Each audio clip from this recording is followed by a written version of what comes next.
भावेश पूरे high school का knowledge अपने दिमाग में पहुंचा चुका था और इसके कारण वो सुपर लर्निंग का मास्टर बन चुका था। उस बुक का ज्ञान मिल जाने के बाद भावेश ऐसा महसूस कर रहा था जैसे उसके अंदर अनंत ज्ञान का भंडार हो। भावेश के दिमाग में अपनी टेक्स्ट बुक के हर सवाल का जवाब आ गया था। तभी इस बीच एक सुंदर सी लड़की ने क्लास का दरवाजा खोला। उसने अंदर झांका जैसे वो किसी को ढूंढ रही हो। भावेश के अलावा क्लास के सभी लड़के उस लड़की को घूरे जा रहे थे। वो लड़की और कोई नहीं बल्कि संजना ही थी। बोरिंग सी क्लास के शुरू होने का इंतजार कुछ ऐसे ही होता है जैसे गर्मी के महीने में निर्धारित समय पर बिजली काटे जाने वाले अनिष्ट बेला का हो। टीचर के इंतजार में पूरी क्लास उबासी मार रही थी कि तभी संजना की आवाज की मीठी आवाज सुनते ही सारे स्टूडेंट्स दरवाजे की ओर जिज्ञासा भरी नजर से देखते हैं। PT teacher is not here. उन्होंने कहा था कि वो उसे यहीं मिलेंगे। संजना ने पूरी क्लास से पूछा। संजना शायद पूरे स्कूल में फेमस थी। यही कारण होगा कि उसे देखते ही पूरी क्लास में फुसफुसाहट शुरू हो गई। अबे ये सेक्शन ए की संजना ही है ना? एक स्टूडेंट ने कहा। कौन? संजना सोलंकी? दूसरे स्टूडेंट ने पूरे क्लास में नजर मारते हुए कहा। जब उसे संजना क्लास के गेट पर खड़ी हुई दिखी तो उसने फिर कहा, लेकिन ये यहाँ क्या कर रही है और किसे ढूंढ रही है? क्लास में चल रही स्टूडेंट्स की इस फुसफुसाहट के बीच फ्रंट रो में बैठा हुआ एक फुर्तीले बदन वाला लड़का खड़ा हुआ और सीधे संजना के पास गया। ये कोई और नहीं, क्लास का सबसे शैतान लड़का शौर्य था। शौर्य को क्लास में गुंडागर्दी और लोगों के साथ मारपीट के लिए ज्यादा जाना जाता था। शौर्य संजना के सामने आया और उसे अपना हाथ बढ़ाते हुए कहा, संजना, मैं हूँ शौर्य। लास्ट ईयर गोला फेंक में गोल्ड मेडल जीता था, याद है ना? बोलो, कहीं तुम मुझे तो नहीं ढूंढ रही थी? Not really, I came for PT sir. लेकिन शायद वो यहाँ नहीं है। शौर्य कहता है, पीटी सर आते ही होंगे, तुम मेरी सीट पे बैठ के उनका वेट कर सकती हो। No, I better get going. कहते हुए संजना मुड़ के जाने वाली होती है कि वो फिर पलट के शौर्य से कहती है, एक्चुअली क्या तुम भावेश पराशर को बुला सकते हो? भावेश पराशर? संजना के मुंह से भावेश का नाम सुनते ही शौर्य को बड़ा अटपटा लगा। शौर्य ने पूछा, पर क्यों? मतलब तुम्हें कोई काम है तो तुम मुझे बता सकती हो। संजना शौर्य को इग्नोर करते हुए खुद ही क्लास में भावेश को ढूंढने लगी, जबकि इस समय संजना के मुंह से भावेश का नाम सुनकर क्लास के सारे लड़के एकदम शॉक में थे। उन सभी के बीच एक बार फिर फुसफुसाहट शुरू हो गई। संजना सोलंकी भावेश को ढूंढने के लिए क्लास में आई है। यक, भावेश! ये भगवान, ये सुबह सुबह क्या सुन रहा हूँ मैं? जरूर भावेश ने ही कुछ कांड किया होगा। इस समय भावेश इस फुसफुसाहट से दूर अभी अपने सिस्टम की मदद से दिमाग में आए नॉलेज को एक्सप्लोर कर रहा था कि तभी उसकी नजर संजना के ऊपर गई, जो अभी भी क्लास के दरवाजे पर खड़ी हुई थी। भावेश का नाम लेने के बाद पूरी क्लास की नजर क्लास में सबसे पीछे की रो में बैठे हुए भावेश पर ही थी, इसलिए संजना को भी उन्हीं नजरों को फॉलो करते हुए भावेश को ढूंढने में ज्यादा देर नहीं लगी। भावेश को देखकर संजना बहुत खुश हुई। उसने भावेश के पास आकर कहा, Bhavesh, can I see you for a minute in private? Bhavesh ने जब ये सुना और अपने दाएं बाएं देखा तो पाया कि पूरी क्लास में हर स्टूडेंट की नजर उसी के ऊपर थी। उसने अनजान बनते हुए और खुद पर पॉइंट करते हुए संजना से कहा, कौन? मैं? ऑफ कोर्स तुम। कम विद मी, मुझे तुम्हें कुछ देना है। संजना ने उसका हाथ पकड़ा और उसे अपने साथ क्लास के बाहर ले गई। भावेश को संजना के साथ देखकर शौर्य कपूर को बहुत गुस्सा आ रहा था, क्योंकि एक तो संजना ने उसे पूरी तरह से इग्नोर कर दिया था और ऊपर से वो भावेश का हाथ खींचकर उसे क्लास से बाहर ले जा रही थी। शौर्य का मन बार बार उससे पूछ रहा था, संजना और भावेश? भावेश और संजना कैसे? क्लास के बाहर कॉरिडोर में संजना और भावेश दोनों एक दूसरे के आमने सामने खड़े हुए थे। संजना ने अपने बैग से एक पर्पल कलर का कार्ड निकाला और उसे एक प्यारी सी मुस्कान के साथ भावेश को पकड़ा दिया। उसने कहा, कल मेरा 18th बर्थडे है। तुम मेरे बहुत खास हो, इसीलिए मैं तुम्हें अपने बर्थडे के लिए इनवाइट करना चाहती हूँ। जब भावेश ने ये सुना तो वो थोड़ा हिचकिचाया। उसने तुरंत ही वो इनविटेशन अपने हाथ में ले लिया। संजना का ये डर था कि कहीं भावेश उसके बर्थडे में आने से मना न कर दे, इसलिए उसने जैसे ही भावेश के हाथों में इनविटेशन कार्ड दिया, वो ये कहना नहीं भूली कि तुम्हें मेरे बर्थडे में हर हाल में आना है भावेश। भावेश संजना से कुछ कहना चाहता था, लेकिन संजना तुरंत ही उसके सामने से चली गई। भावेश ने अपने हाथ में रखे हुए उस इनविटेशन कार्ड को देखा, उसे खोला और मुस्कुराने लगा। क्लास के बाहर भावेश हाथ में संजना के बर्थडे का इनविटेशन कार्ड पकड़े हुए उसे जाते हुए एक टक देख रहा था। वो उसे कुछ कहना चाहता था, लेकिन इससे पहले ही संजना उसके आंखों के सामने से जा चुकी थी। जाने के बाद भी भावेश उस रास्ते को कुछ देर तक निहारता रहा। तभी उसे अपने हाथ में रखे हुए उस इनविटेशन कार्ड के बारे में ख्याल आया। उसने तुरंत उस कार्ड को खोलकर पढ़ना शुरू किया। संजना के नाम के साथ ही उसके पापा का नाम भी लिखा हुआ था, संजीव सोलंकी। भावेश को उनका नाम जानकर बड़ा ताज्जुब हुआ, क्योंकि संजीव सोलंकी यानी संजना सोलंकी के पिता बड़े बिजनेस टाइकून होने के साथ साथ साउथ बॉम्बे के एक वार्ड के MLA भी थे। हालांकि भावेश को ऐसे गॉसिप करना बिल्कुल पसंद नहीं था, लेकिन उसने कई बार शहर के बड़े बड़े बिजनेसमैन, पॉलिटिशियन और सेलिब्रिटीज के बारे में सुना हुआ है। संजीव सिंह सोलंकी उन्हीं लोगों में से एक बड़ा नाम था। ये जानने के बाद भावेश ने एक बार फिर अपना सिर ऊंचा किया, उस ओर देखा जिस तरफ संजना गई थी, और उसने वापस अपने कदमों को क्लासरूम की ओर मोड़ लिया। जैसे ही भावेश ने क्लास के अंदर कदम रखा, 2 हाथ तेजी से भावेश की ओर आए और उसे पूरी ताकत के साथ दीवार की ओर दबाने लगे। उन दोनों हाथों ने भावेश की कॉलर को पकड़ा हुआ था। भावेश ने जैसे खुद को संभाला और सामने देखा तो वो दोनों हाथ क्लास के सबसे बिगड़े हुए लड़के शौर्य के थे। शौर्य गुस्से से भावेश को देख रहा था। भावेश हैरान था कि आखिर हो क्या गया। शौर्य गुस्से के साथ बोला, तेरी हिम्मत कैसे हुई संजना से दोस्ती करने की? अपनी औकात देखी है तूने? तू बराबरी करेगा संजना की? आज तेरा ऐसा हाल करूंगा कि तू संजना तो क्या किसी भी लड़की के बारे में नहीं सोच पाएगा।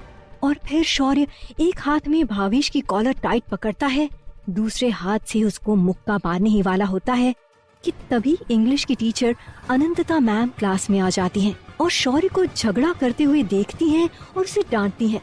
शौर्य, व्हाट इज दिस बिहेवियर? लगता है तुम्हारे मम्मी पापा से फिर मिलना पड़ेगा। शौर्य भावेश को देखता रहता है और अपना हाथ उसकी कॉलर से हटाता है और फिर वापस अपनी सीट पर बैठ जाता है। भावेश अपने कपड़े ठीक करता है और नजरें झुकाए अपनी सीट की ओर चला जाता है। क्लास शुरू होती है। शौर्य बार बार गुस्से से भावेश को देखता है। अनंतता मैम के हाथों में ढेर सारे एग्जाम पेपर्स हैं। उन्हें वो टेबल पर रखती हैं और फिर स्टूडेंट्स पे चिल्लाती हैं। Whoever wants to go to the toilet, go now. Once I distribute the papers, you leave after submitting the answer sheet. कहते हुए एक टक स्टूडेंट्स को घूरने के बाद क्लास का दरवाजा बंद कर दिया और सभी स्टूडेंट्स को पेपर बांट दिए। और इसी के साथ उन्होंने सभी को सलाह दी कि पेपर थोड़ा बड़ा है, इसलिए सभी टाइम का ख्याल रखकर ही अपना जवाब लिखें।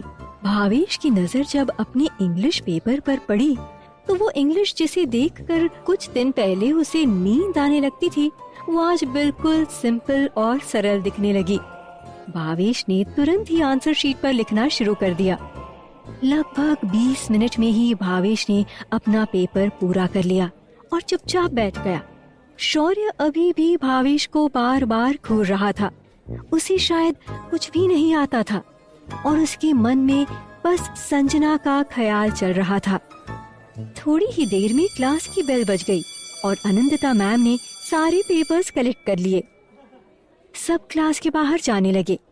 शौर्य को बहुत जल्दी थी बाहर जाकर भावेश को सबक सिखाने की, पर इससे पहले कि वो अपनी सीट से उठता, अनंतता मैम ने उसे पकड़ लिया। शौर्य, you haven't written a word. Mr. Gola Fink Champion, अगर कुछ आता भी ना हो तो एटलीस्ट कुछ फेंक तो सकते हो। ये भावेश ने सुना और उसे हंसी आ गई। शौर्य ने ये देखा और गुस्से से भावेश को घूरने लगा। भावेश फिर क्लास से बाहर चला गया। आनंदिता मैम कुछ देर शौर्य को डांटती रहीं और फिर क्लास से चली गई। मैम के जाते ही शौर्य गुस्से से बाहर गया और यहाँ वहाँ देखने लगा। ये भावेश का बच्चा कहाँ गया? आज अगर हाथ आ गया तो हड्डियाँ तोड़ दूंगा उसकी। बहुत उड़ता रहता है। वहीं भावेश हॉस्पिटल की ओर जा रहा था कि मार्केट से गुजरते वक्त उसके सर में फिर वैसी ही बिजली की तरंग दौड़ पड़ी और उसे तेज दर्द हुआ। भावेश ने एकदम से आंखें बंद कर ली। ये दर्द मुझे बार बार क्यों होते रहता है? क्या सिस्टम में कुछ खराबी आई है या कुछ और? भावेश के लिए ये बहुत बड़ी गुत्थी बन चुकी थी कि आखिर ये अचानक से किस तरह का दर्द होने लगता है।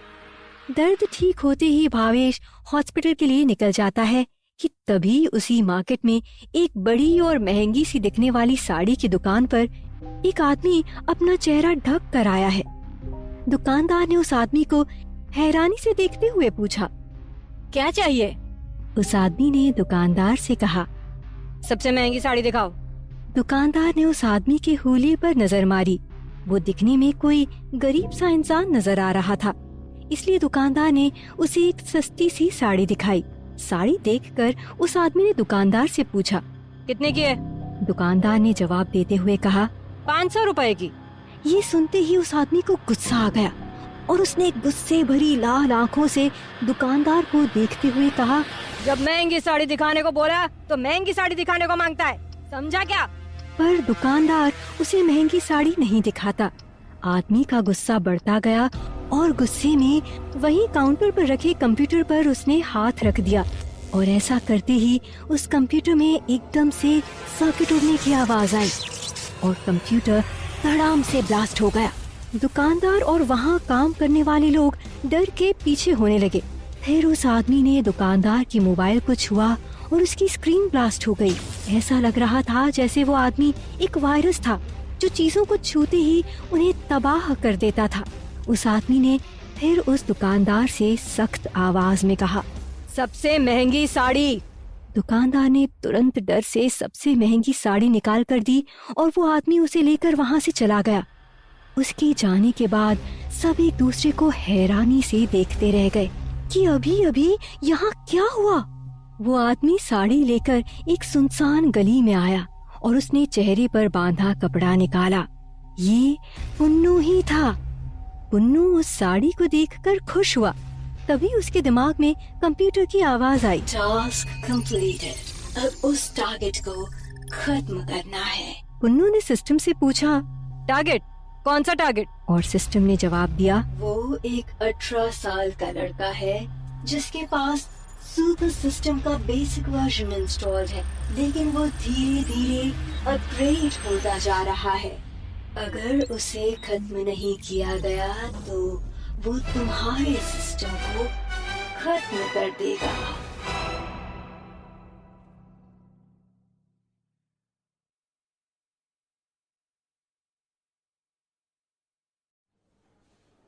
हॉस्पिटल पहुंचकर भावेश ने जैसे ही ऑर्थोपेडिक वार्ड में एंट्री ली, उसे अपने मम्मी और पापा दोनों दिखे जो बड़ी खुशी से अपना सामान पैक कर रहे थे। जब उन्होंने भावेश को इस समय हॉस्पिटल में देखा तो वे दोनों सरप्राइज हुए। भावेश की मम्मी शांति ने पूछा, भावेश इस वक्त तुम यहाँ कैसे? मम्मी आज स्कूल में एग्जाम था, मेरा एग्जाम जल्दी खत्म हो गया, इसलिए मैंने सोचा क्यों ना आप लोगों से मिलता चलूं। भावेश ने जवाब दिया, एग्जाम कैसा गया? इस बार रघुनाथ ने पूछा। ठीक था, लेकिन आप दोनों मुझे ये बताइए, आप दोनों किस बात पर इतने खुश लग रहे हैं? भावेश के सवाल के जवाब में शांति ने बड़ी खुशी से कहा, भावेश आज डॉक्टर ने दोबारा पापा का एक्सरे देखा। उन्होंने कहा कि पापा अब पूरी तरह से ठीक हैं। पता नहीं क्या दवाई दी है उन्होंने, मेरा तो पुराना सिर दर्द भी ठीक हो गया है। उसके पापा ने आगे जोड़ते हुए कहा। भावेश को ये सुनकर बड़ी खुशी हुई। उसे पता था कि ये कमाल डॉक्टर की दवाई का नहीं बल्कि उसके सिस्टम की जीवन घुट्टी का है। अब वो भी अपने मम्मी पापा के साथ मिलकर उनका सामान पैक करने लगा। कुछ ही देर में पैकिंग पूरी भी हो गई। उन्होंने हॉस्पिटल की सारी फॉर्मेलिटी पूरी की। बाकी मरीजों को अलविदा कहा और घर जाने के लिए एक टैक्सी ले ली। घर पहुंचने पर भावेश के दिमाग में एक ही सवाल घूम रहा था, कल शाम को संजना के बर्थडे के लिए मैं उसे क्या गिफ्ट दूं? भावेश के दिमाग में बहुत सारे आइडियाज आए, लेकिन उसने एक एक करके सारे आइडियाज को रिजेक्ट कर दिया। भावेश को मन में ऐसा कुछ भी नहीं सूझा जो संजना को दिया जा सकता है। सोचते सोचते भावेश अपने कॉलोनी के पार्क में पहुंच गया। वो पार्क में घास पर टहलता रहा और दिमाग पर जोर देता रहा, और जब थोड़ी देर बाद थक गया तो पास की ही एक बेंच पर आकर बैठ गया। आसमान को ताकते हुए भी वो गिफ्ट के बारे में ही सोच रहा था। तभी भावेश को इस बारे में अपने सिस्टम की मदद लेने का विचार आया। उसने जब अपने सिस्टम को इस प्रॉब्लम के बारे में बताया तो सिस्टम से उसे पता चला कि सिस्टम दो तरह के काम कर सकता है। एक तो किसी भी वस्तु को स्कैन करके उसकी पावर होस्ट तक पहुंचाता है, और दूसरा वो किसी भी वस्तु को दूसरी चीज में बदल सकता है। भावेश ने अब तक केवल चीजों को स्कैन करवाने का काम सिस्टम से करवाया था। उसने सोचा कि क्यों ना सिस्टम से कहकर किसी चीज को बदल कर ही देखा जाए। लेकिन अब भावेश के सामने सवाल था कि वो ऐसी कौन सी चीज ले जिसे वो सिस्टम की मदद से बदल सकता है। तभी उसकी नजर पार्क में पड़े हुए दो छोटे छोटे पत्थर पर पड़ी। उसने तुरंत अपने सिस्टम को आदेश दिया, सिस्टम, मुझे दो पत्थर मिले हैं, क्या इन्हें प्रोसेस कर बदला जा सकता है? भावेश ने इस प्रोसेस पर बहुत ध्यान नहीं दिया। उसे उम्मीद नहीं थी कि पत्थर के दो टुकड़े किसी मूल्यवान चीज में बदल सकते हैं। तभी उसके माइंड में एक हल्की फिरोजी कलर की रोशनी निकली और एक मैसेज आया, ऑब्जेक्ट मेटामॉर्फोसिस कंप्लीटेड। आपको मिलता है एक मीडियम साइज नीलम जेमस्टोन। भावेश ने सिस्टम में इस जेमस्टोन के बारे में जानकारी देखी। वहाँ लिखा हुआ था, medium blue sapphire gemstone, price 5000 Indian rupees. कुछ भी, इतना छोटा सा ये नीला पत्थर, वो भी 5000 रुपए का। पत्थर की कीमत जानकर भावेश ने रिएक्शन दिया, लेकिन जब उसने सोचा कि सिस्टम उसे झूठ थोड़ी न बताएगा तो वो भी सोच में पड़ गया। कुछ ही देर में हल्के नीले चमकीले कलर का गोल पत्थर भावेश के हाथ में था। उसने तुरंत उस स्टोन को अपने पर्सनल स्पेस में रखा और जमीन से 3 नए पत्थर उठा लिए। पत्थरों को अपने हाथ में रखकर भावेश ने एक बार फिर सिस्टम को इन्हें प्रोसेस करने को कहा, लेकिन इस बार वो तीनों पत्थर किसी भी चीज में नहीं बदले। सिस्टम ने भावेश को संदेश दिया, process failure, skill point 0.1, experience 0.1। Bhavesh के हाथ में रखे हुए तीनों पत्थर देखते ही देखते धूल बन गए। भावेश को समझ ही नहीं आया कि ये क्या हो गया। उसने तुरंत इस बारे में अपने सुपर सिस्टम से पूछा, होस्ट भावेश, सुपर सिस्टम के पास चीजों की पावर लेने और उन्हें बदलने की क्षमता है, लेकिन इस प्रक्रिया के सफल होने के साथ कई बार असफल होने की भी संभावना होती है। सुपर सिस्टम के पास एक निश्चित सक्सेस रेट है। सफलता के साथ साथ विफलता की भी संभावना होती है। इसीलिए किसी भी चीज को प्रोसेस करने में आपको असफलताओं से भी गुजरना पड़ेगा। इसे जानकर भावेश सोच में पड़ गया। उसने तुरंत अपने सिस्टम से पूछा, सिस्टम, ऐसा कोई उपाय है जिससे तुम्हारा सक्सेस रेट बढ़ाया जा सकता है? सक्सेस रेट सिस्टम के अपग्रेड होने के साथ साथ बढ़ता जाता है। सिस्टम जितना एडवांस होता जाएगा, सक्सेसफुल रिजल्ट आने की संभावना उतनी ही ज्यादा होती है। भावेश ने इसे सुना और इस बात को तुरंत अपने दिमाग में बैठा लिया। अब की बार उसने फिर से ट्राई करने के लिए जमीन से 3 पत्थर उठा लिए, उन्हें एक साथ जोड़कर अपने हाथों को बंद किया और सिस्टम को आदेश देने से पहले भगवान को याद करने लगा। गणपति बापा, मुझे आशीर्वाद दीजिए, इस बार मेरे इन कंकड़ पत्थरों को बदलने में मेरी मदद कीजिएगा। भगवान से प्रार्थना करने के बाद भावेश ने तुरंत पत्थरों को बदलने का आदेश दिया। इस बार फिर रोशनी निकली, लेकिन इस बार रोशनी का कलर पीला था और इस तरह से कुछ ही देर में भावेश के हाथों में पुखराज का जेमस्टोन था। उसने अपने माइंड में इस स्टोन के बारे में इंफॉर्मेशन देखी। वहाँ लिखा हुआ था, lower yellow sapphire stone, 2000 Indian rupees. एक बार फिर अपने सिस्टम के रिजल्ट को सक्सेसफुल देखकर भावेश को बड़ी खुशी हुई।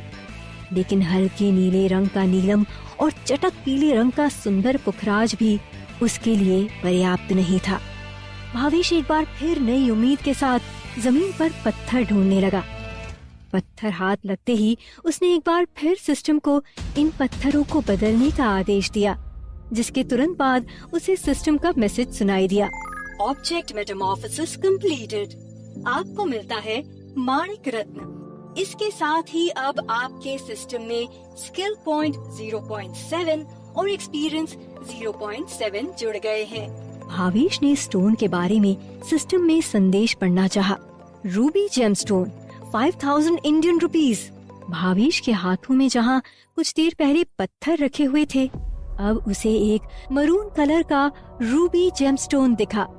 हालांकि ये किसी हीरे मोती की तरह बेशकीमती नहीं था, लेकिन फिर भी ये बुरा नहीं था। भावेश ने इसे तुरंत अपने सिस्टम के स्पेस में रख लिया।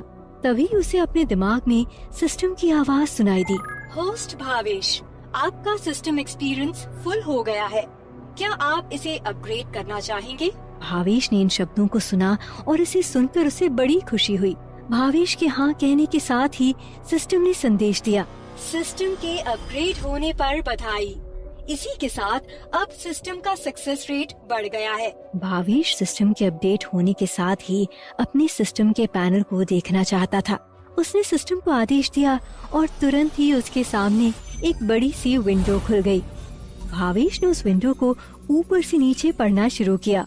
होस्ट भावेश पराशर, लेवल 2, उम्र 18, ताकत 8, फुर्ती 2.8, स्पिरिट 2.8, सहनशीलता 0.8, skills magic chef level 1, supernatural power खतरे को भांपने की power level 2, compact power level 1, skill point 9.8, personal space नीलम जेमस्टोन, पुखराज जेमस्टोन और रूबी जेमस्टोन।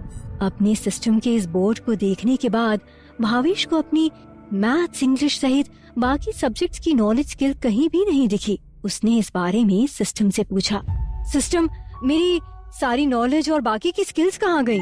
सिस्टम ने उस नॉलेज को फिलहाल के लिए छुपा दिया है। आपको जब कभी भी स्किल की जरूरत होगी, आप अपने मन में ध्यान करके उनका इस्तेमाल कर सकते हैं। भावेश ने इसे सुनते ही इसे ट्राई करने के बारे में सोचा। उसने एग्जाम्पल के लिए पीरियोडिक टेबल के बारे में सोचा। उसे अभी भी सारी की सारी टेबल मुंह ज़बानी याद थी। उसने सिस्टम की ओर देखा और उसकी तारीफ करते हुए कहने लगा, ये बढ़िया है। भावेश को दिखा कि रात बहुत हो गई थी। उसने अपने तीनों बेशकीमती पत्थरों को जेब में रख दिया और वो अपने घर वापस आ गया। अगली सुबह हमेशा की तरह भावेश सुबह तैयार होकर अपने स्कूल के लिए निकल गया। आज का दिन उसके लिए काफी स्पेशल होने वाला था। पहला तो स्कूल में उसे कल के दिए इंग्लिश एग्जाम के मार्क्स पता चलने वाले थे और दूसरा उसे शाम को संजना की बर्थडे पार्टी में जाना था। भावेश अपनी क्लास में आता है और जैसे ही अपनी सीट के पास पहुंचता है, वो दंग रह जाता है। उसकी सीट पर शौर्य अपने जूते रखकर बैठा है और सीट पर जूतों की धूल रगड़ रहा है। भावेश को ये देखकर थोड़ा गुस्सा आने लगता है, पर शौर्य ये देखकर मुस्कुरा रहा है। फिर शौर्य सीट से जम करके नीचे आता है और भावेश के बिल्कुल करीब जाकर उससे कहता है, हाँ बेटा, बहुत उछलने लगे हो ना आजकल। क्या समझते हो खुद को? एक लूजर हो तुम। हीरो बनने की कोशिश ना करो। अगली बार जो संजना तुम्हारे पास आई तो उससे दूर भाग जाना, और अगर तुम उसके साथ दिख गए तो फिर तुम्हारी हड्डियां तोड़ दूंगा। अपनी बात कहकर शौर्य वहाँ से जाने लगता है कि तभी भावेश उसे ललकारता है, शौर्य, अगर तुम असली मर्द हो तो क्यों ना असली मर्द की तरह ही इस झगड़े को निपटाएं। शौर्य पलटकर भावेश को देखता है। भावेश का ये चैलेंज उसे मंजूर था। वो फिर से भावेश के पास जाता है और कहता है, ऐसी बात है तो आज देख लेते हैं कौन मर्द है, चलो मेरे साथ। शौर्य भावेश को अपने साथ लेकर जाता है। क्लास के सभी स्टूडेंट्स उनका पीछा करते हैं क्योंकि उन्हें पता है कि अब कोई बड़ा ड्रामा होने वाला है। दोनों स्कूल के छत पर आते हैं। छत पर तेज हवाएं चल रही हैं। भावेश और शौर्य एक दूसरे को गुस्से के साथ देख रहे हैं। क्लास के सभी बच्चों ने उन दोनों को घेर रखा है और सबको इंतजार है कि क्या होने वाला है। तभी शौर्य भावेश को बोलता है, ये दीवार देख रहे हो, हम दोनों इस दीवार से लटकेंगे और जो भी दीवार पर ज्यादा देर तक लटका रहा वो कहलाएगा असली मर्द और वही संजना से दोस्ती रखेगा और जो हारेगा वो संजना की ओर एक बार भी नहीं देखेगा। बोल, मंजूर है? भावेश बिना सोचे ही पूरे कॉन्फिडेंस के साथ शर्त को मान लेता है। हाँ, मंजूर है।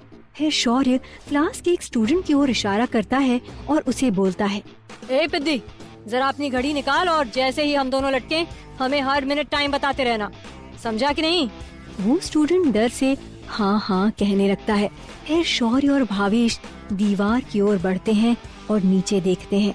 गहराई को देखकर दोनों के मन में थोड़ा सा डर आने लगता है। स्कूल की छत 10 माले पर थी। 10 माले की गहराई बहुत ज्यादा होती है। अगर वहाँ से कोई गिर जाए तो शायद ही जिंदा बचे। पर दोनों शर्त लगा चुके थे और फिर दोनों दीवार से लटक गए। सब स्टूडेंट्स दीवार के पास आकर उन्हें देखने लगे। सबके चेहरे पर डर नजर आ रहा था। भावेश को भले ही थोड़ी सी घबराहट हो रही थी, पर वो जानता था कि उसका सिस्टम उसके साथ है। उसके पास स्पाइडर पावर है और चींटी की ताकत भी। शौर्य दीवार पर लटका हुआ मुस्कुरा रहा था। उसे यकीन था कि भावेश उसके सामने नहीं टिक पाएगा। दूसरी ओर से वो स्टूडेंट टाइम बता रहा था।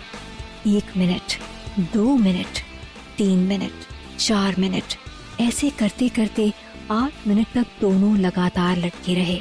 8 मिनट के बाद भावेश के दिमाग में फिर वही आवाज आई। तापमान में गर्मी बढ़ने के कारण सिस्टम कुछ देर के लिए स्लीप मोड पे जा रहा है। आपके सारी स्किल और नॉलेज को तब तक के लिए डीएक्टिवेट किया जाता है। ये सुनकर भावेश डर जाता है और कहता है, नहीं नहीं, अभी नहीं, हेलो हेलो।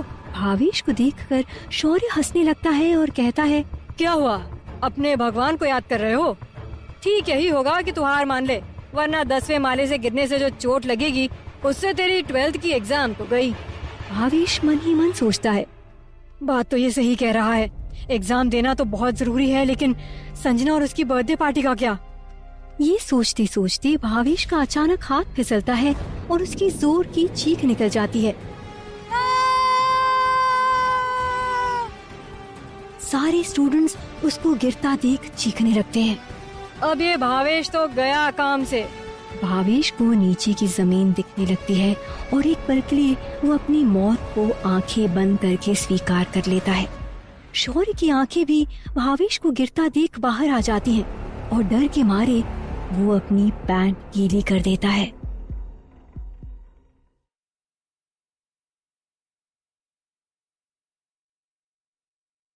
शौर्य से लगाए हुए चैलेंज पर भावेश अब पछता रहा है। भावेश का हाथ फिसल चुका है, उसे नीचे की जमीन दिखने लगती है और एक पल के लिए वो अपनी मौत को आंखें बंद करके स्वीकार लेता है। शौर्य की आंखें भी भावेश को गिरता देख बाहर आ जाती हैं और डर के मारे वो अपनी पैंट गीली कर देता है। भावेश बीच हवा में है, तभी सिस्टम की आवाज आती है, anti gravity detected, emergency danger perception activated. और ये सुनते ही भावेश को अपने बदन में एक ऊर्जा महसूस होती है और वो तुरंत 9वें मंजिल के खिड़की के छज्जे पर अपनी पकड़ जमा लेता है। सब भावेश का ये करतब देखकर हक्का बक्का रह गए। शौर्य के गीली पैंट में से कुछ बूंदें भावेश के कंधे पर भी गिरी तो भावेश ने कहा, अबे गिरा मैं हूँ और गिरी तेरी हो रही है। शौर्य को अपने कानों पर विश्वास नहीं हुआ कि भावेश बच कैसे गया। अब शौर्य का हाथ दर्द से कांपने लगा, उसके हाथों में पसीना आ रहा था और उसके चेहरे पर डर साफ नजर आ रहा था। भावेश धीरे धीरे एक पाइप की मदद से वापस शौर्य के बगल में आकर लटक गया और मुस्कुराते हुए शौर्य से बोला, पिक्चर अभी बाकी है चैंपियन। शौर्य ने दांत पीसते हुए भावेश को देखा। 15 मिनट बीत गए। शौर्य के हाथ फिसल रहे थे। वो बहुत मुश्किल से खुद को पकड़ा हुआ था। नीचे गहराई बहुत थी, किसी भी पल शौर्य के साथ हादसा हो सकता था।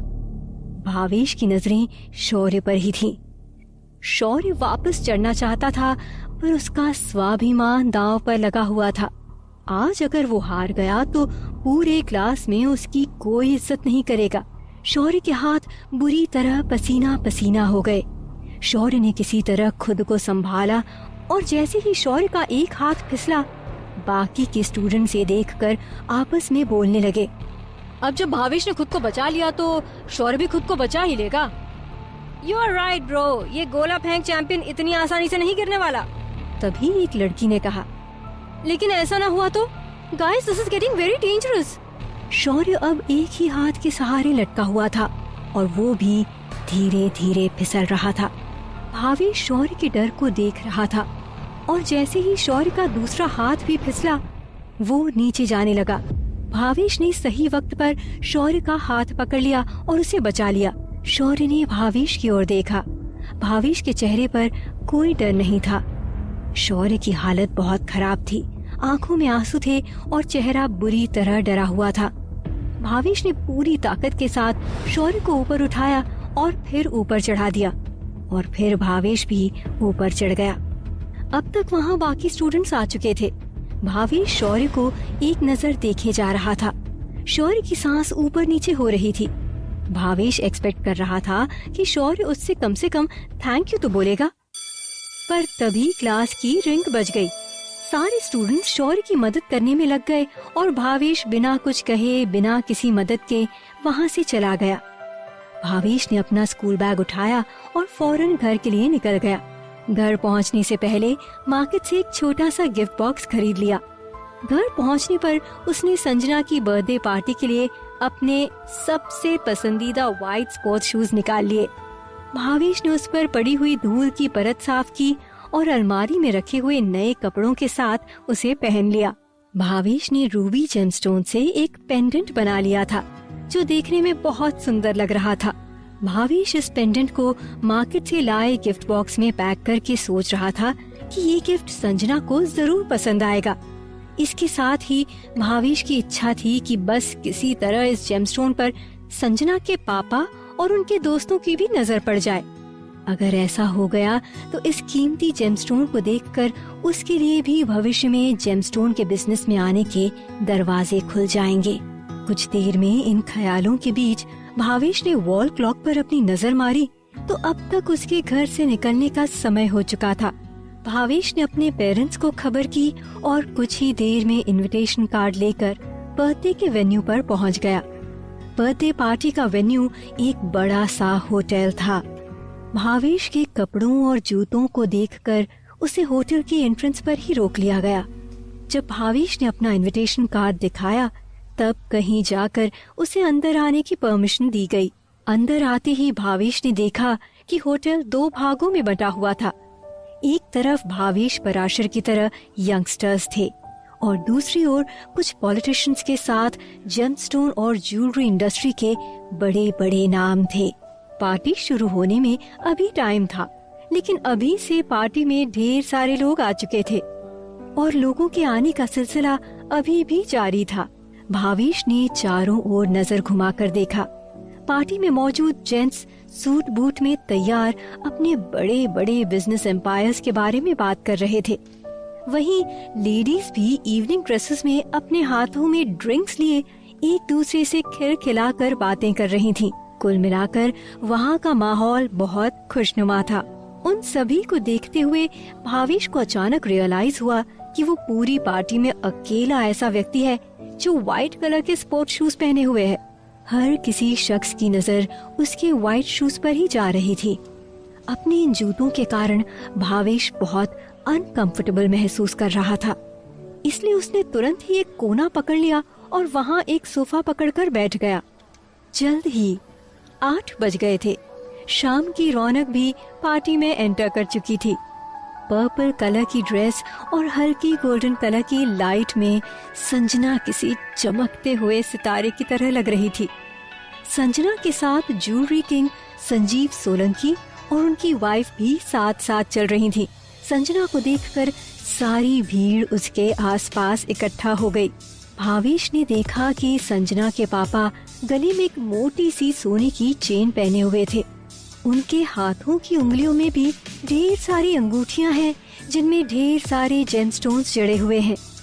उन्होंने अपने हाथ में एक माइक लेकर सभी को एड्रेस करते हुए कहा, मैं संजीव सोलंकी मेरी बेटी संजना की 18th बर्थडे पार्टी में आप सभी का स्वागत करता हूँ।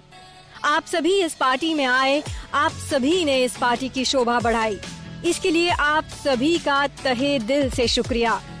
So, ladies and gentlemen, enjoy the party.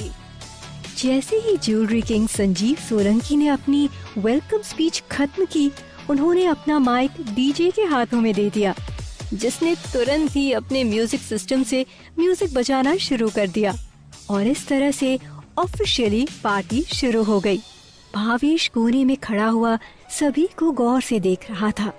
कुछ ही देर में संजना के केक काटने के बाद सारे मेहमान उसे बर्थडे गिफ्ट्स देने में लग गए। भावेश उन सभी गिफ्ट्स को काफी ध्यान से देख रहा था। उन गिफ्ट पैकेट्स की पैकिंग भी काफी एक्सपेंसिव थी। हालांकि भावेश को इससे कुछ भी फर्क नहीं पड़ा, क्योंकि उसे पता था कि उसके साधारण सी पैकिंग वाले बॉक्स के अंदर कोई सिंपल सी चीज नहीं थी। भावेश ने संजना की ओर देखा, जो अभी भी सभी से गिफ्ट्स ले रही थी और बदले में सभी को थैंक यू कहती जा रही थी। हालांकि उसकी नजरों को देखकर लग रहा था कि जैसे वो इतनी भीड़ में किसी एक शख्स को ढूंढ रही हो। तभी संजना की नजर भावेश पर पड़ी, जो चेयर पर बैठा हुआ अपने स्पोर्ट शूज को छुपाने की कोशिश कर रहा था। भावेश और संजना दोनों की नजरें एक दूसरे से मिल चुकी थीं। तभी संजना उसे देखकर किसी फूल की तरह मुस्कुराने लगी। उसने अपने आसपास खड़े सभी लोगों को इग्नोर किया और भावेश के पास आकर मुस्कुराहट के साथ कहा, मुझे लगा तुम नहीं आओगे। मैं कैसे नहीं आता, तुमने इतने प्यार से मुझे बुलाया था। भावेश ने भी मुस्कुराकर जवाब दिया। दोनों एक दूसरे को देखकर मुस्कुरा रहे थे।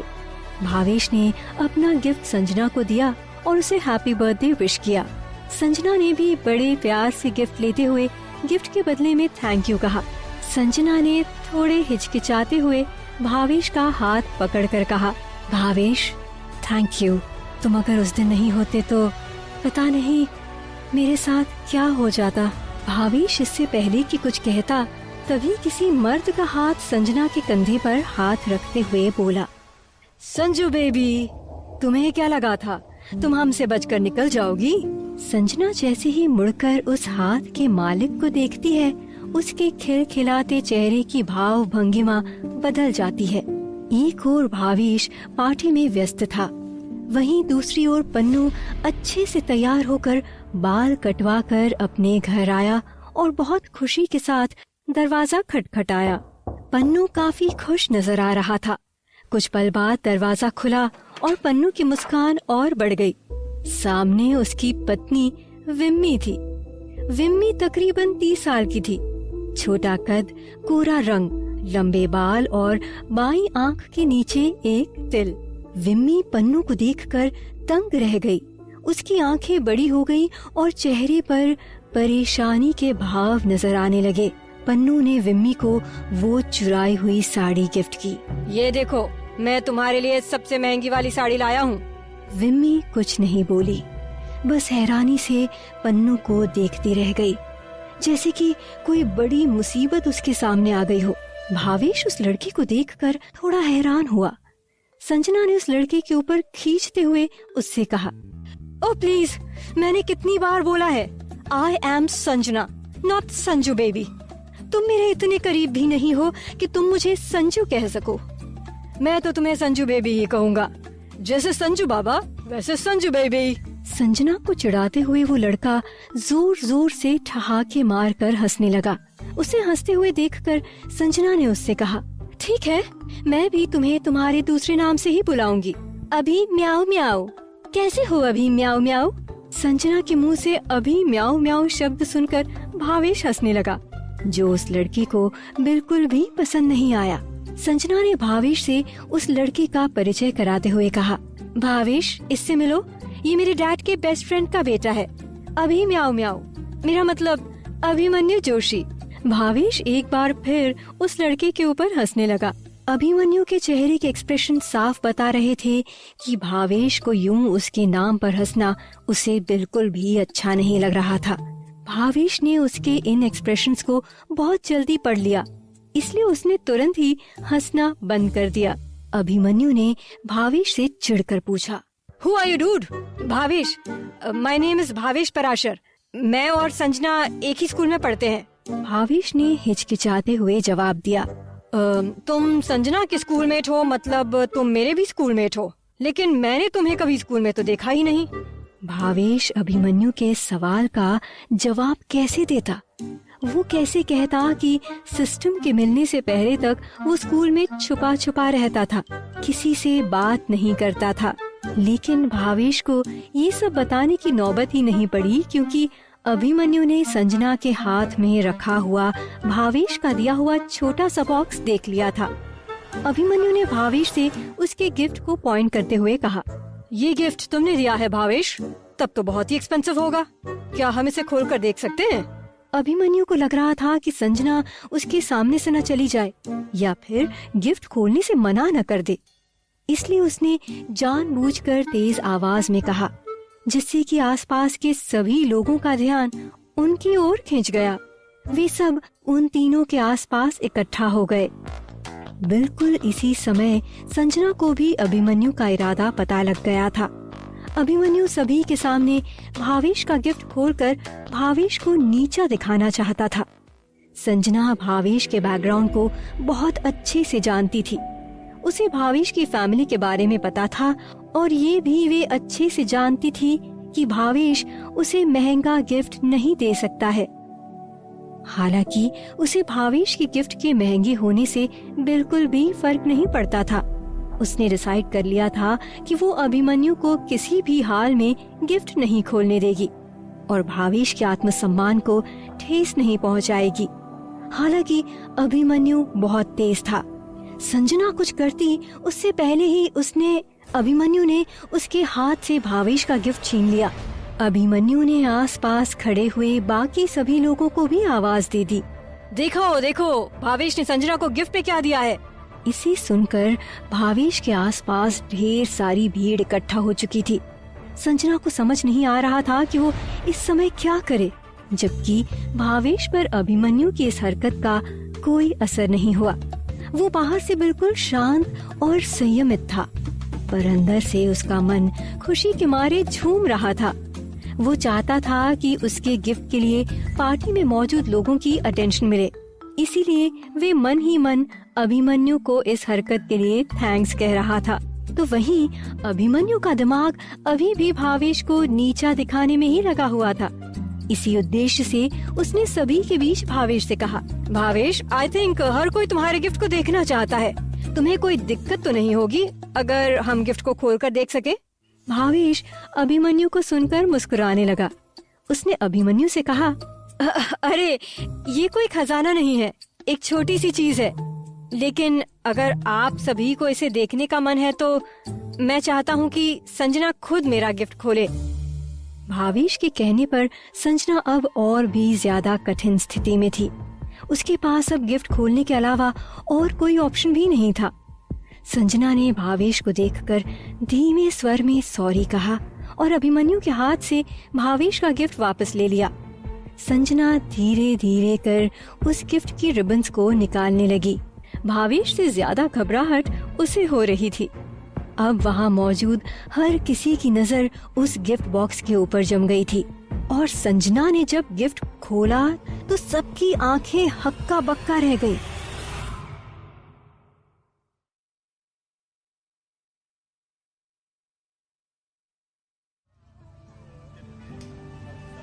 भावेश का गिफ्ट देखने के लिए सभी लोग वहाँ जमा हो गए और जैसे ही बॉक्स खुला, संजना ने देखा कि बॉक्स में एक पेंडेंट है और गढ़ा हुआ सुंदर रूबी का जेमस्टोन बाहर झांक रहा है। रूबी जेमस्टोन को देखकर हर किसी की आंखें उसी पेंडेंट पर जम गईं। सभी लोग रूबी को संदेह की निगाहों से देखने लगे और वैसे भी सूरत हाल से भावेश बिल्कुल भी पैसे वाला नहीं लग रहा था, इसलिए उसके गिफ्ट पर शक होना बेहद लाजमी था। पेंडेंट की चमक को देखकर संजना भी आश्चर्य में थी। फिर उसे याद आया कि भावेश जैसा शख्स असली जेमस्टोन तो गिफ्ट नहीं कर सकता, इसलिए इमिटेशन ज्वेलरी ही होगी। पर अगले ही पल उसे डर था कि कहीं उसकी हाई सोसाइटी के कुछ बिगड़े दोस्त भावेश की खिल्ली ना उड़ा दें, जिससे उसके स्वाभिमान को ठेस पहुँचे। इसीलिए वो भावेश को वहाँ से डिनर की ओर ले जाना चाहती थी। संजना ने गिफ्ट बॉक्स को बंद किया और कहा, I really like your choice of colour. अब मुझे भूख लग रही है, डिनर के लिए आगे बढ़े, शैल वी?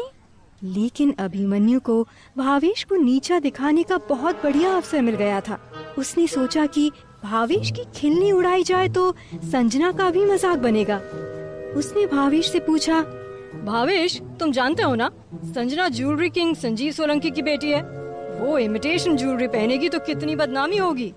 ये कहते हुए अभिमन्यु संजना की ओर कुटिल मुस्कान से देखता है, जिसपे संजना दांत खींचती है। अभिमन्यु आगे कहता है, और अगर अच्छा गिफ्ट नहीं दे सकते तो गिफ्ट देने की जबरदस्ती थोड़ी न थी, खा पी कर घन चक्कर हो जाते। सभी ठहाके लगाकर हंसते हैं। संजना मामले को संभालते हुए कहती है, अभिमन्यु, गिफ्ट देने वाले इंसान के भाव के मायने होते हैं, ना कि उसके मूल्य के। ये बहुत सुंदर गिफ्ट है और मुझे काफी पसंद आया। और ये कहते हुए भावेश के हाथ खींचते हुए आगे बढ़ती है, पर भावेश अपनी ही जगह पर खड़ा है। भावेश मुड़कर अभिमन्यु से पूछता है कि तुम्हें ऐसा क्यों लगा कि ये नकली है? संजना के हाथ से गिफ्ट लेकर उसे अपने हाथों में नुमाइश करते हुए अभिमन्यु कहता है, Bhavesh, somebody has fooled you। इस पेंडेंट के एंड पर देखो, लगता है इसके टूटने के बाद किसी ने इसे मॉडिफाई किया है। और इसके मटेरियल को देखो, सस्ता फर्स्ट कॉपी लग रहा है। अभी अचानक सभी लोगों के बीच डिस्कशन शुरू हो गया। सभी एक दूसरे से कुछ न कुछ कहने लगे। स्ट्रेंज, एक नजर में तो ये रूबी बिल्कुल असली लग रहा है। हाँ, लग तो मुझे भी रहा है, पर आजकल नकली की चमक असली से ज्यादा मिलती है बाजार में। लेकिन इस लड़की को भी तो देखो, इतना महंगा जेमस्टोन ये क्यों गिफ्ट करेगा? हर कोई पेंडेंट में लगे जेमस्टोन को देखकर अपने विचार रख रहा था। भावेश उन्हें सुनकर मुस्कुरा रहा था और अभिमन्यु बिना कुछ कहे चुपचाप उन्हें सुने जा रहा था। इस बीच सभी की आवाज को चीरती हुई एक तेज आवाज उन सभी में शामिल हो गई। क्या चल रहा है इधर? जरा हम भी तो देखें। भावेश ने जब उस आवाज की ओर देखा तो पाया कि ये और कोई नहीं बल्कि ये संजना के पापा और ज्वेलरी किंग संजीव सोलंकी हैं, जो अपने कुछ दोस्तों को लेकर आए हैं। तुरंत अभिमन्यु उनके सामने आया और उनसे कहने लगा, संजीव अंकल, देखिए तो, संजना का क्लासमेट संजना के बर्थडे पर नकली पेंडेंट लेकर आया है। उसने। इससे पहले कि अभिमन्यु अपनी बात पूरी करता, तभी संजीव सोलंकी के बगल में एक बूढ़ा आदमी आगे आया और उसने संजना से कहा, बेटा, क्या मैं तुम्हारे इस पेंडेंट को देख सकता हूँ? छोटे दादाजी, आप? अच्छा हुआ आप आ गए। इसे देखकर आप ही बताओ ना, ये असली है या कांच का बना हुआ है? इतना कहते हुए संजना ने ध्यान से अपना पेंडेंट अपने छोटे दादा के हाथों में दे दिया। बूढ़े आदमी के हाथों में पेंडेंट को देखकर वहाँ मौजूद सभी लोग कुछ न कुछ बुदबुदाने लगे। ये जरूर नकली है।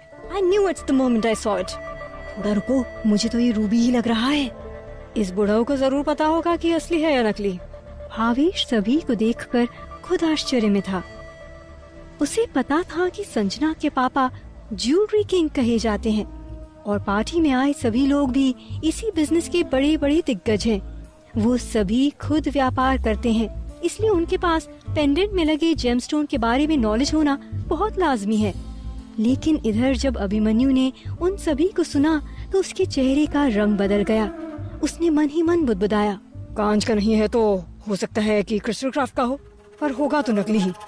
कुछ ही देर में उस पेंडेंट में लगे हुए जेमस्टोन को काफी गौर से देखने के बाद संजना के छोटे दादाजी अपने निष्कर्ष पर पहुंच चुके थे। उन्होंने सभी से कहा, इसका रंग काफी गहरा और एक समान है। इसकी बनावट भी काफी अच्छी है, डैमेज नहीं है। हालांकि ये नाजुक बहुत है। मैं ये दावे के साथ कह सकता हूँ कि ये जेमस्टोन असली रूबी ही है। लेकिन दिलचस्प बात ये है कि ये काफी रेयर किस्म का है। इसमें नक्काशी साधारण नहीं है, ये सीधे तौर पर आध्यात्म यानी स्पिरिचुअलिटी को दर्शाता है। ये पक्का किसी मास्टर जेम कटर का काम है। संजना के दादा की इस मूल्यांकन को सुनकर सभी शॉक्ड थे। संजना के दादा वीरेंद्र सिंह सोलंकी जेमस्टोन वर्ल्ड में एक जाना पहचाना नाम थे। सोलंकी परिवार का ज्वेलरी और जेमस्टोन मार्केट में बड़ा नाम था, जो कि संजना के दादा यानी वीरेंद्र सिंह सोलंकी की ही देन थी। भावेश ने जैसे ही उनका कहा हुआ सुना, उसे समझ आ गया कि उन्हें इन स्टोन्स के बारे में बहुत नॉलेज है। इधर अब अभिमन्यु अपने दादाजी को सुनकर ऐसे खड़ा था जैसे किसी ने उसे पार्टी में तमाचा मार दिया हो। वो मन ही मन सोच रहा था कि ये कैसे पॉसिबल है, भावेश इतना गरीब है, वो संजना को इतना महंगा गिफ्ट कैसे दे सकता है। अभिमन्यु से रहा नहीं गया, उसने सभी से कहा, आप लोग देख नहीं पा रहे हैं, ये नकली है, सब झूठ है।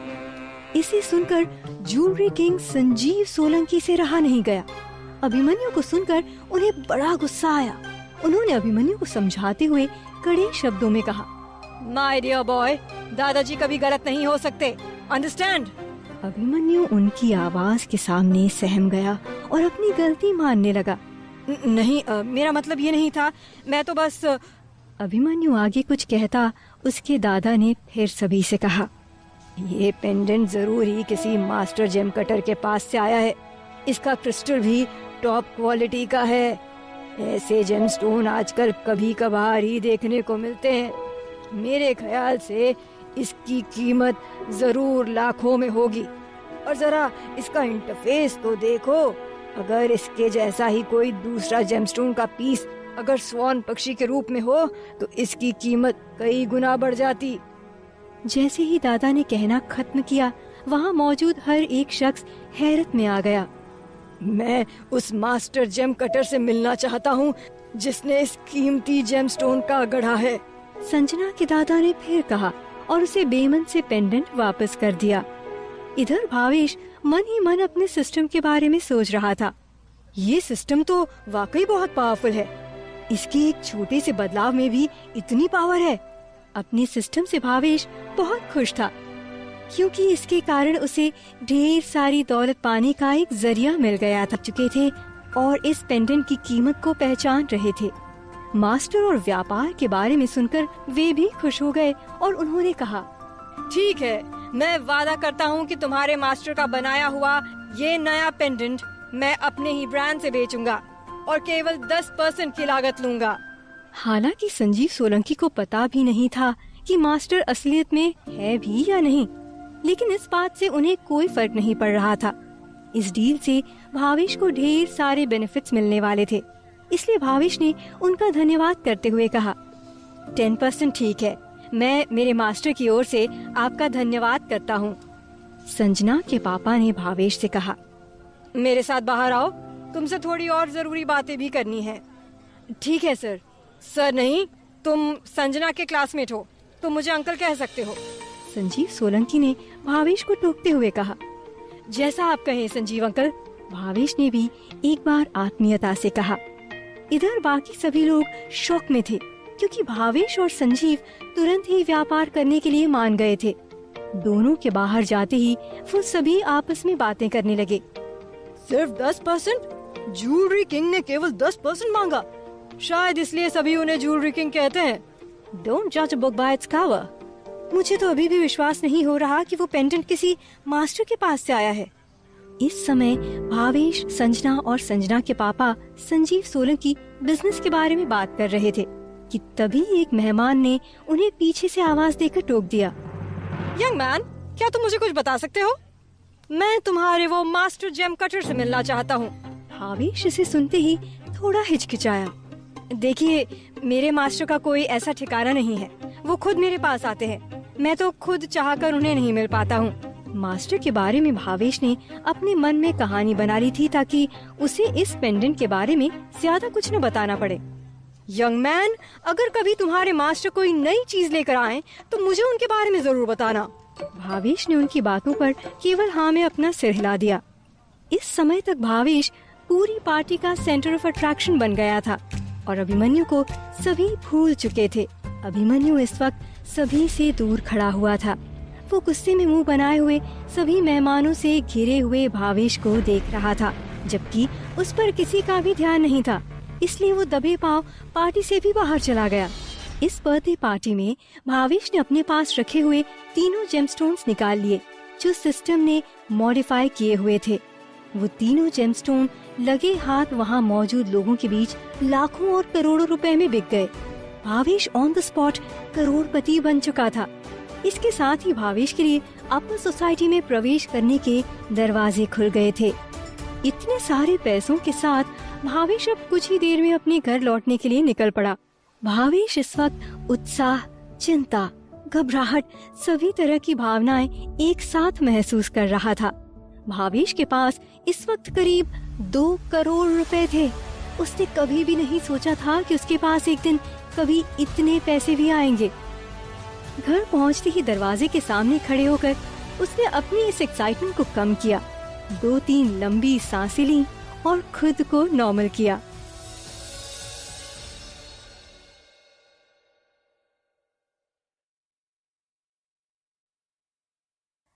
संजना के पार्टी में पेंडेंट को बेचने के बाद भावेश के पास कई सारे पैसे आ गए थे।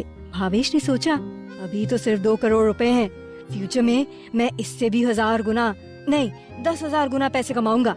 इस वक्त भावेश अपनी फ्यूचर की जिंदगी की अनंत संभावनाओं में झांक रहा था। लेकिन भावेश के सामने एक बड़ी प्रॉब्लम ये खड़ी थी कि स्टोन्स को बड़ी क्वांटिटीज में नहीं बेचा जा सकता था। भावेश की दूसरी बड़ी प्रॉब्लम ये भी थी कि उसने जो मास्टर की झूठी कहानी बनाई थी, उसके दम पर वो अभी के लिए तो बच गया, लेकिन आगे चलकर इसको लेकर प्रॉब्लम होने वाली थी।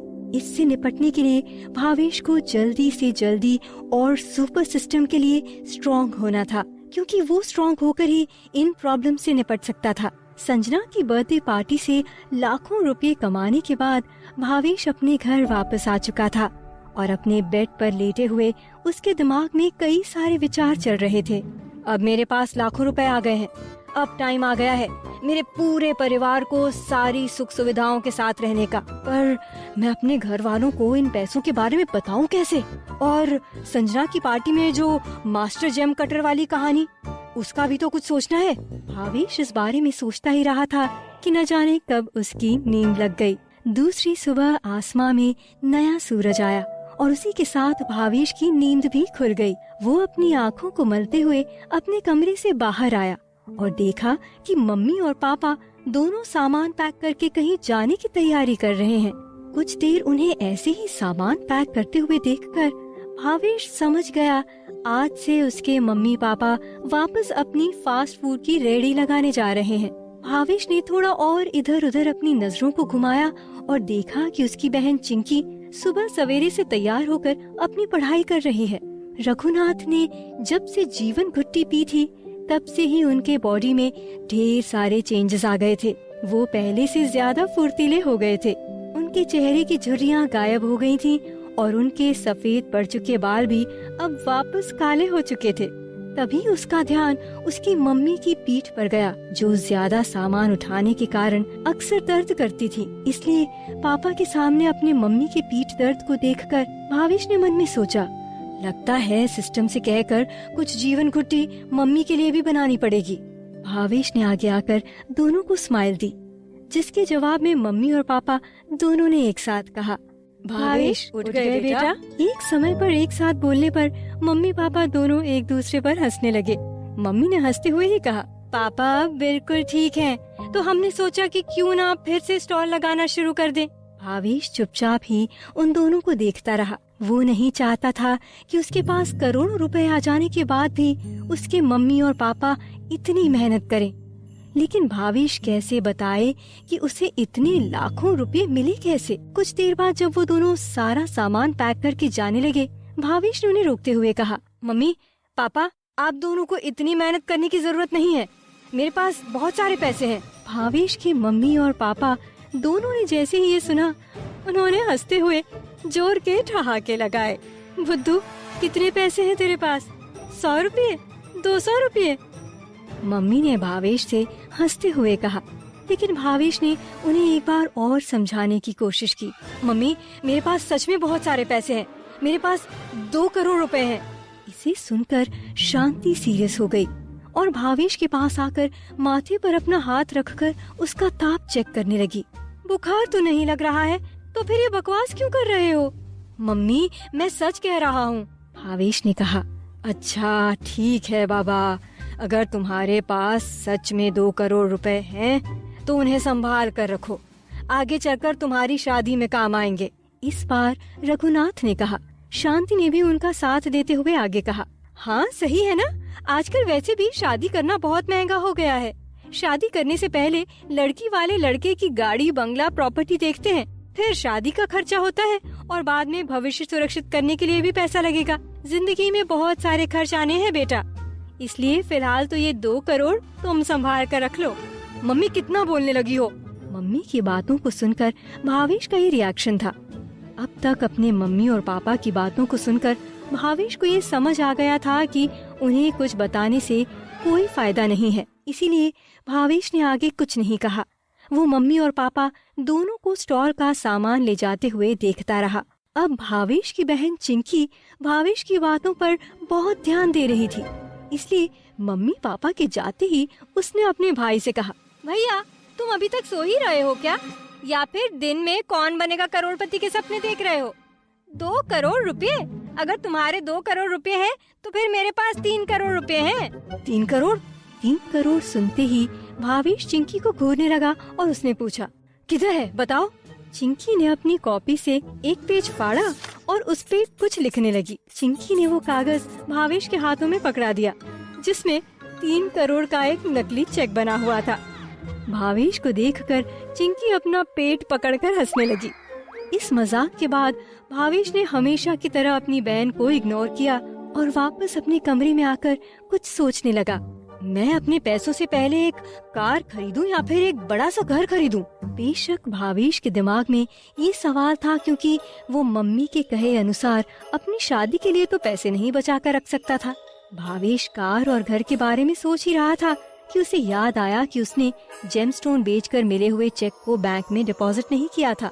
इसलिए भावेश तुरंत तैयार हो गया और बैंक की ओर चल दिया। कुछ ही देर में भावेश अपनी पासबुक लेकर बैंक की लाइन में खड़ा था। जब भावेश की बारी आई तब इन चेक्स को एक्सचेंज करवाना भावेश के लिए बिल्कुल भी आसान नहीं रहा। भावेश सिर्फ 18 साल का था और उसके पास 40 लाख रुपए के चेक थे, इसलिए इस पर शक होना बिल्कुल जायज था। लेकिन बैंक ने अपने सारे जरूरी चेकिंग और प्रोटोकॉल्स को पूरा करने के बाद अमाउंट को भावेश के अकाउंट में जमा कर दिया। इतने सारे पैसे होने के कारण भावेश अब बैंक का VIP कस्टमर बन गया था, इसलिए उन्होंने भावेश को डायमंड कार्ड भी दे दिया।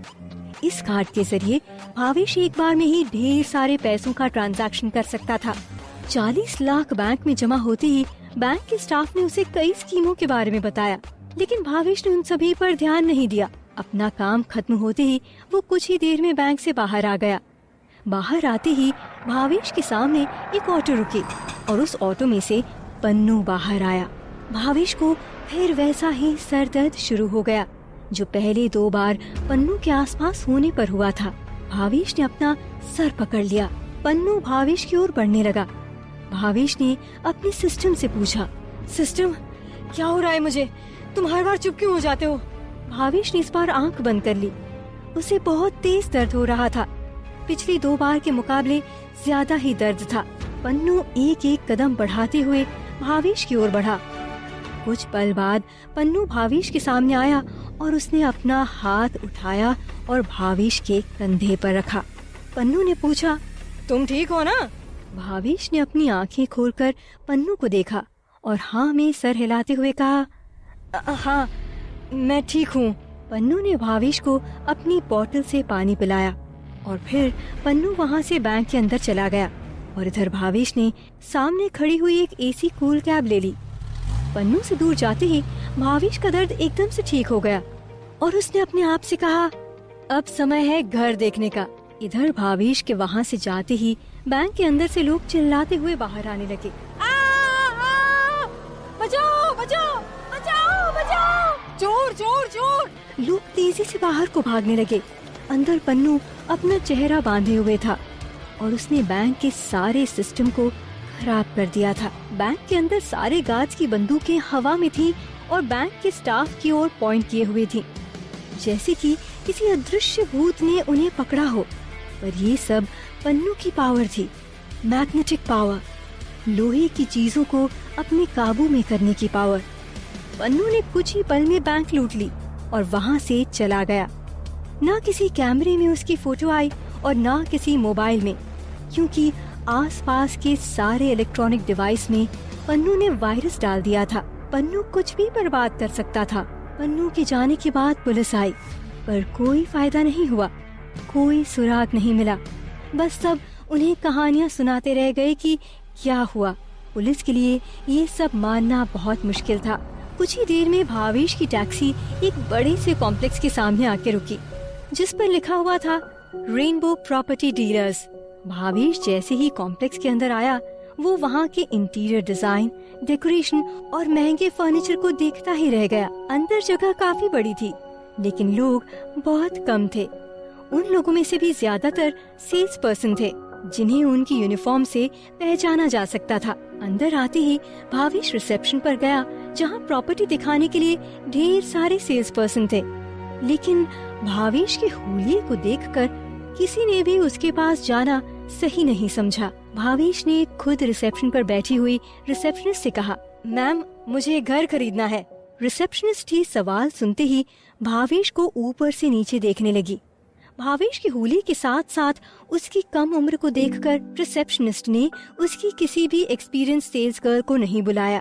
उनके चेहरे ही बता रहे थे कि भावेश को असिस्ट करने के लिए वो बिल्कुल भी इंटरेस्टेड नहीं थी। लेकिन रिसेप्शनिस्ट ने उन्हीं में से एक सेल्स गर्ल को आवाज दी, जेनी तुम क्यों नहीं आती इधर? भावेश ने देखा कि उससे कुछ ही साल बड़ी एक सेल्स गर्ल उसके सामने खड़ी थी। सेल्स गर्ल को देखकर कोई भी बता सकता था कि उसे यहाँ ज्वाइन किए हुए ज्यादा समय नहीं हुआ था। बिल्कुल वैसी ही जैसे भावेश को और उसके स्पोर्ट्स शूज को देखकर कोई भी बता सकता था कि भावेश कोई पैसे वाला नहीं था। लेकिन कस्टमर को असिस्ट करना उस सेल्स गर्ल का काम था, इसलिए वो भावेश के सामने खड़े होकर पूछने लगी, हेलो सर, मेरा नाम जेनी है, मैं आपकी कैसे हेल्प कर सकती हूँ? जी मुझे घर खरीदना है, भावेश ने उसे जवाब दिया। ओके, आपका नाम सर? जेनी ने सबसे पहले उसका नाम जानना चाहा। भावेश पराशर। भावेश का नाम सुनते ही सेल्स गर्ल जेनी ने भावेश को प्रॉपर्टी की इन्फॉर्मेशन देना शुरू किया। मिस्टर भावेश, आपको किस तरह का घर चाहिए? अपार्टमेंट, विला या बंगलो? ऐसा कीजिए, आप मुझे कोई अपार्टमेंट दिखा दीजिए। मेरा बजट 1 करोड़ रुपए है। 1 करोड़ का नाम सुन के जेनी हक्का बक्का रह गई। भावेश घर देखने आया है और जेनी के पूछने पर बजट बताता है 1 करोड़। 1 करोड़ सुनते ही जेनी की आंखें बड़ी हो गई और बेहद खुशी से जेनी ने ढेर सारे घरों की लिस्ट की फाइल भावेश के सामने रख दी। न्यू ज्वाइन होने के बाद भी जेनी का होमवर्क बहुत अच्छा था, इसलिए वो एक एक करके सारे अपार्टमेंट के बारे में काफी डिटेल से बता रही थी। आखिरकार ढेर सारे घरों को देखने के बाद भावेश को एक फैंसी सा अपार्टमेंट पसंद आया। उसने तुरंत उस अपार्टमेंट की फोटो पर उंगली रख दी और कहा, ये अच्छा है, मैं ये वाला लूंगा। जेनी अभी भी उसे इस घर के बारे में समझा रही थी। भावेश ने फिर से कहा, ये मुझे पसंद है, मैं ये वाला घर लूंगा। जेनी ने तपाक से उससे पूछा, भावेश सर, आप इस अपार्टमेंट को खरीदना चाहते हो? आपको पता है ना इसकी कॉस्ट क्या है? भावेश ने हाँ में अपना सिर हिलाया। जेनी ने भावेश को फिर याद दिलाया, सर ये 1 करोड़ 20 लाख रुपए का है। आप श्योर हो? आपके बजट से 20 लाख ज्यादा है? तो सिर्फ 20 लाख ही तो ज्यादा है। आप कार्ड तो एक्सेप्ट करती है ना, या चेक लगेगा? भावेश ने उसे मुस्कुराते हुए कहा। ये सुन के जेनी की आवाज धीमी हो गई और उसने कहा, card will be fine sir. Bhavesh ने तुरंत अपना बैंक से मिला हुआ डायमंड कार्ड निकाल लिया और जेनी के हाथ में रखते हुए कहा, आप कॉन्ट्रैक्ट और अपार्टमेंट की चाबी ले आइए, मैं तब तक यहाँ रिसेप्शन पर इंतजार करता हूँ। भावेश को सुनकर जेनी और बाकी के सेल्स पर्सन शॉक में थे। पहले तो उन्हें भावेश को देखकर लगा था कि लड़का सिर्फ टाइम पास करने के लिए प्रॉपर्टीज देखने आया है, लेकिन जैसे ही उसने कहा कि मैं इस प्रॉपर्टी को खरीद रहा हूँ, कॉन्ट्रैक्ट और चाबी ले आइए, उन सभी के मुंह आश्चर्य से खुले के खुले रह गए।